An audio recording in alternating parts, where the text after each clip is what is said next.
आज हम times of Swaraj में बिहार के इस 3 आइकॉन, सच में ये तीनों बिहार का आइकॉन है और बिहार की युवा इन तीनों की तरफ काफी उम्मीद से देखता है, इन तीनों से बड़े बदलाव की बात सोचता है, इन तीनों पर इतना भरोसा है कि कुछ भी कर गुजरने को तैयार हो जाएगा। संयोग देखिए कि जब तक हम मेन स्ट्रीम मीडिया में थे, इन तीनों के बारे में मुझे कुछ भी पता नहीं था कि ये कौन है। लेकिन जब हम यूट्यूब के दुनिया में आए तो आते आते मुझे पता चला कि बिहार में इस फील्ड का अमर, अकबर, एंथोनी ये 3 है। वो भी नहीं, मुझे पता नहीं चलता। संयोग ऐसा हुआ कि मनीष कश्यप कुछ खबरों को लेकर सुर्खियों में आया और फिर जो मेरा पत्रकारिता का अंदाज है उस अंदाज में लपेटे में आ गए। और लपेटे में आए तो मुझे लगा कि कितना उडंडों का टीम बिहार में खड़ा है। सिर्फ मोदी का ही आईटी सेल नहीं है, यहाँ कुछ और भी लोग हैं जो आईटी सेल बना रखे हैं। मतलब मेरे फेसबुक पर, मेरे यूट्यूब पर स्ट्राइक क्या क्या नहीं करने लगा। तो हमारी उत्सुकता और बढ़ गई कि भाई आखिर है कौन ये। तो फिर उसी दौर में हमें पता चला कि बिहार में ये 3 ऐसे चेहरे हैं जो चेहरे इस माध्यम का जबरदस्त इस्तेमाल किया है एक दूसरे को प्रमोट करने में। और आज वाकई में तीनों बिहार में, खास करके यूट्यूब में आसपास कोई नहीं है। लेकिन डे फर्स्ट से इन तीनों के मंशा पर हमें कोई ये नहीं था, संदेह नहीं था। कुछ चीजें देखने के बाद मुझे लग गया कि इन तीनों की महत्वाकांक्षा राजनीतिक महत्वाकांक्षा है, एमएलए एमपी बनने का महत्वाकांक्षा है। खैर, एगो जो विपिन है वो तो मुखिया बन गया है, विधायक बनने की लड़ाई में। चलिए, अच्छी बात है, बनिए विधायक, शुभकामना है। मनीष कश्यप के साथ क्या हुआ सबको पता ही है, ये भी दौर में लगा हुआ है विधायक एमपी बनने में।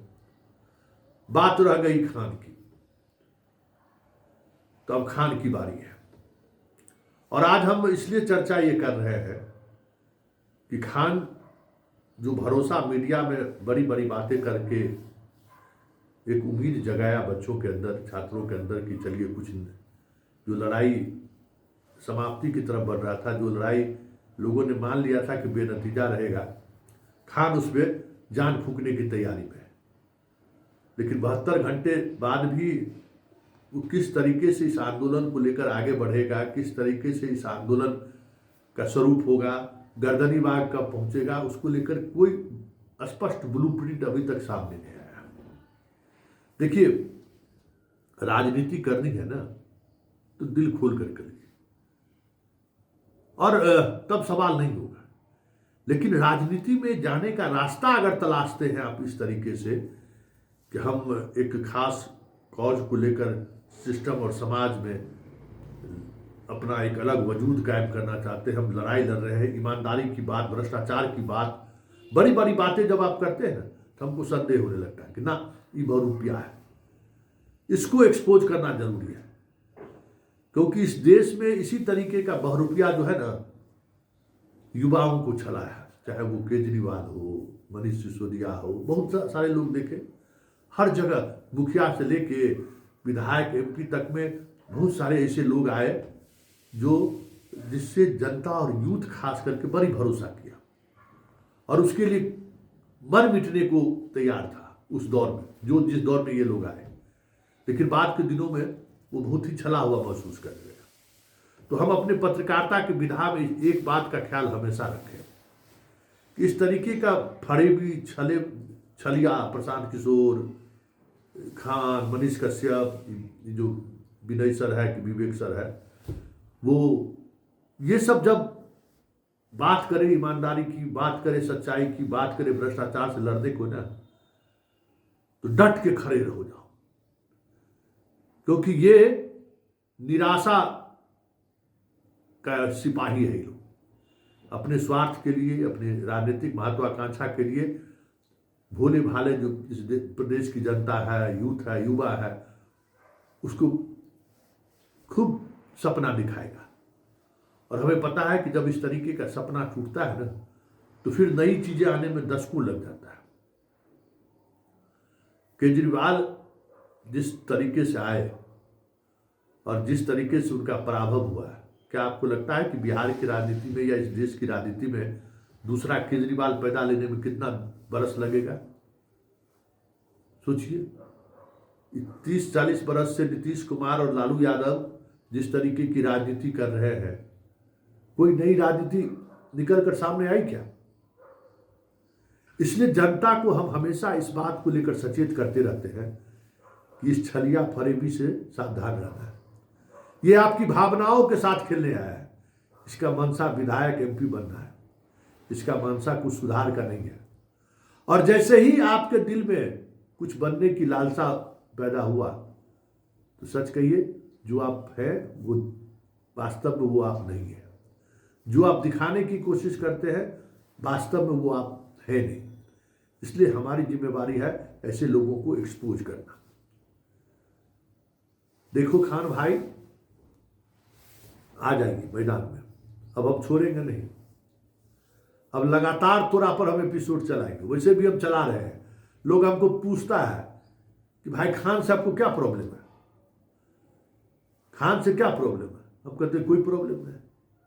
कुछ कभी फोन उनकी नोटिस नहीं लिया क्या? या फिर मिलने गए थे तो नहीं मिला क्या? तो कैसी भी बात नहीं। न खान को कभी फोन किए हैं, न कभी खान से मिलने की कोशिश किए हैं, कभी कुछ नहीं। मेरा उसका डोमेन ही नहीं है। हम उससे क्यों मिलने जाएंगे? क्योंकि मुझे पता है कि जो वो है, जो जो दिख रहा है वो है नहीं। इसलिए हमारा रिश्ता उससे हो ही नहीं सकता है। घोड़ा घास से रिश्ता कर लेगा तो खाएगा क्या? तो संतोष सिंह, प्रशांत किशोर, मनीष कश्यप, विवेक सर है कि विनय सर है, सो खान, इस सबसे दोस्ती कर लेगा तो फिर बिहार की जनता के साथ छले करेगा ना। तो हम छल करने के लिए थोड़ी पटकारता है, ऐसे ही लोगों को एक्सपोज करने आए हैं। तो खान भरोसा दे रहे हैं, वो भरोसा सावधान नहीं है।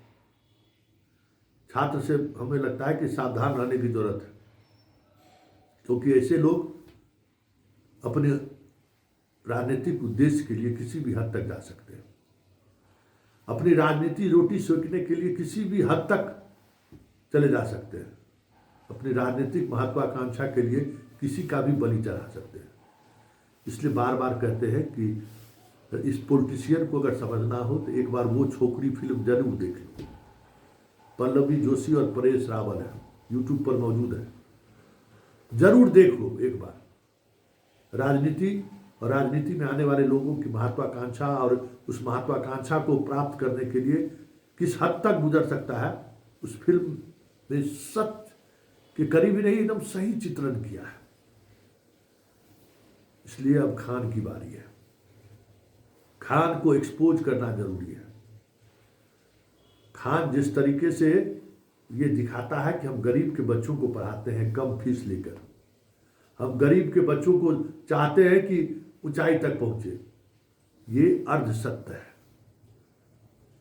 ये अर्ध सत्य इसलिए है कि इसके पीछे का बड़ा सत्य ये है कि ये जो कुछ भी आप दिखाता है कि हमारे इतने छात्र दरोगा बने, इतना छात्र डीएसपी बना, वो उसका सच्चाई यही है ना कि वो भी जो है सो एक अलग तरीके का सिस्टम है, जिस सिस्टम में छात्रों को बहुत तरीके का प्रलोभन दिया जाता है और उस प्रलोभन के बाद बहुत सारी चीज़ें आपको देखने को मिलती हैं।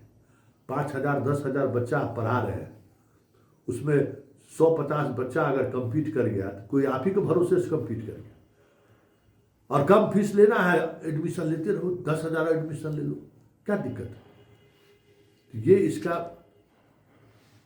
काम करने का शैली है, ये इसका तरीका है कि हम लोगों के यूथ को कैसे अपना संख्या दिखाकर आकर्षित करें। जबकि सच्चाई यही है कि अगर इसके कोचिंग संस्थान से 25, 50, 100 अगर दरोगा बनता है ना, तो इसके कोचिंग संस्थान से पढ़े, इसके मटेरियल्स पढ़े, इसके यूट्यूब से पढ़े हुए 50,000 दरोगा फेल भी करता है दरोगा परीक्षा, 1 लाख फेल भी करता है। रेशियो देखोगे ना तो 0.12% होगा इसके यहाँ पढ़ने वाला, इसका मटेरियल का इस्तेमाल करने वाला, इसके यूट्यूब पर पढ़ने वाला। जरा देख के गौर करो। बस यही है कि फीस हम कम लेते हैं गरीब बच्चों, मतलब गरीब एक ऐसा कह सकते हैं कि नैरेटिव है ना, जिस नैरेटिव के सहारे हर कोई अपनी नैया पार कराना चाहता है, उस नदी से पार कर जाए। तो ये भी आदमी, ये भी छलिया जो है ना, इसी प्रयास में लगा हुआ है। कितना लोग खुश हुए थे 3 दिन पहले कि क्या एविडेंस लेके आया है, कोर्ट से लेके सड़क तक लड़ने को तैयार है खान। आज तो 3 दिन हो गया, अब तो इंतजारे कर रहे हैं। आज भी गर्दनी बाग में हम बैठे रहेंगे कि आ जा खान, तेरे स्वागत में हम वैलेंटाइन डे का देखा, रोज हम कल किसी को दे नहीं पाए, तुम्ही को देंगे, आ जाओ। लेकिन ये जो छलने वाला जो मिजाज है ना, वो चलेगा नहीं। अब यूट्यूब पर भी जो है तुम्हारे हर ऐसे तर्क को वैचारिक तौर पर काटने की ताकत रखने वाले लोग आ चुके हैं। वो दौर था जब तुम लोग एकदम इकबाल मतलब पब्लिक को दिखाते रहे सपना और सपना बेचते रहे। अब वो दौर खत्म हो गया है। अब तुम्हें हर वक्त हर समय कसौटी पर कसा जाएगा, और यही वजह है तुम्हें लगातार प्रशांत किशोर हो, खान हो, मनीष कश्यप हो या विपिन या ब्रजेश जो सर है, उससे सवाल करते रहेंगे। वैशाली का डीएम बिहार के ईमानदार डीएम में एक है। हालांकि हमको कुछ कहने की जरूरत नहीं है, ऐसे लोगों को नोटिस लेने की भी जरूरत नहीं है।